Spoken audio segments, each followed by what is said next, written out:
Dans les années 2000, Greenpeace démontre que, y compris l'EPR, est vulnérable par rapport à des attaques terroristes. EDF m'a espionné et on a retrouvé la copie de mon ordinateur dans les locaux d'EDF.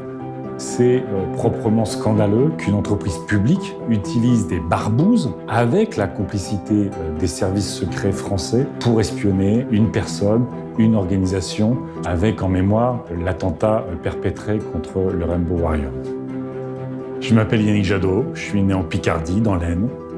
J'ai toujours eu l'impression de faire de la politique. Quand j'étais étudiant dans le mouvement contre la loi Devaquet, quand j'étais en Afrique sur les politiques agricoles, quand j'étais au Bangladesh pour que les femmes sortent de leur statut, qui est un statut terrible, quand on est à Greenpeace, on se bat largement pour transformer les lois et être au cœur de la construction des lois, être au cœur de l'Europe, là où se construisent les lois sur l'environnement, c'est finalement une forme d'aboutissement.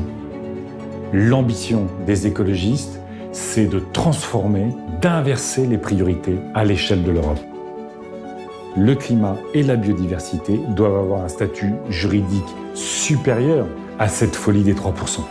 Donc un traité environnemental, c'est changer les priorités de l'Union européenne et les inscrire dans le droit.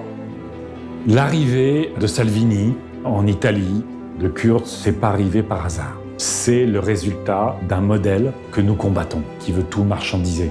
Le combat des écologistes, au moment où la dislocation de l'Europe n'a jamais été aussi rapide, c'est d'offrir une alternative civilisationnelle. On ne protégera pas le climat, les océans, la biodiversité retranchés derrière les frontières. Achille Mbembe a une magnifique phrase là-dessus. Il dit « Dans le monde d'aujourd'hui, nous sommes exposés les uns aux autres. Soit on construit des ennemis, soit on bâtit des solidarités. »